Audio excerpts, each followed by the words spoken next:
द्वितीय विश्व युद्ध में जापान की हार के बाद नेताजी को नया रास्ता ढूंढना जरूरी था।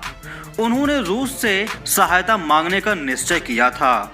18 अगस्त 1945 को नेताजी हवाई जहाज से मंचूरिया की तरफ जा रहे थे।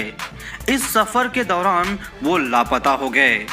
इस दिन के बाद वे कभी किसी को नहीं दिखाई दिए।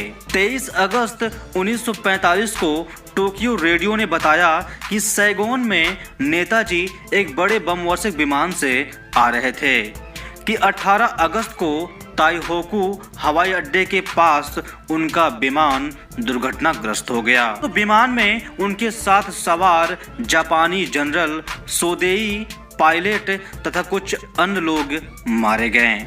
नेताजी गंभीर रूप से जल गए थे। उन्हें ताइहोकू सैनिक अस्पताल ले जाया गया, जहां उन्होंने दम तोड़ दिया।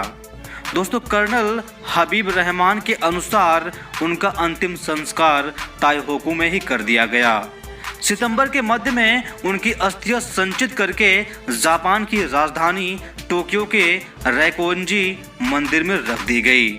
दोस्तों, भारतीय राष्ट्रीय अभिलेखागार से प्राप्त दस्तावेज के अनुसार नेताजी की मृत्यु 18 अगस्त 1945 को ताइहोकू के सैनिक अस्पताल में रात्रि 21 बजे हुई थी। स्वतंत्रता के पश्चात भारत सरकार ने इस घटना की जांच करने के लिए 1956 और 1977 में 2 बार आयोग नियुक्त किया। दोनों बार यह नतीजा निकला कि नेताजी उस विमान दुर्घटना में ही मारे गए। दोस्तों, 1999 में मनोज कुमार मुखर्जी के नेतृत्व में तीसरा आयोग बनाया गया। 2005 में ताइवान सरकार ने मुखर्जी आयोग को बता दिया कि 1945 में ताइवान की भूमि पर कोई जहाज दुर्घटनाग्रस्त नहीं हुआ था। 2005 में मुखर्जी आयोग ने भारत सरकार को अपनी रिपोर्ट पेश की, जिसमें उन्होंने कहा कि नेताजी की मृत्यु उस विमान दुर्घटना में होने का कोई सबूत नहीं है। लेकिन दोस्तों, भारत सरकार ने मुखर्जी आयोग की रिपोर्ट को अस्वीकार कर दिया। 18 अगस्त 1945 के दिन नेताजी कहां लापता हो गए और उनका आगे क्या हुआ, यह भारतीय इतिहास का सबसे बड़ा अनुत्तरित रहस्य बन गया है।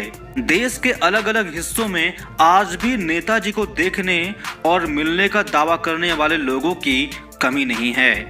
फैजाबाद के गुमनामी बाबा से लेकर छत्तीसगढ़ राज्य में जिला रायगढ़ तक में नेताजी के होने को लेकर कई दावे पेश किए गए, लेकिन इन सभी की प्रामाणिकता संदिग्ध है।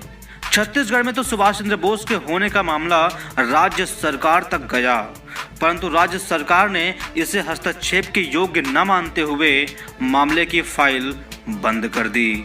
नेताजी सुभाष चंद्र बोस के निधन को लेकर किसी के भी पास अभी तक कोई सही जानकारी नहीं है। यह भारतीय इतिहास का सबसे बड़ा रहस्य बन चुका है।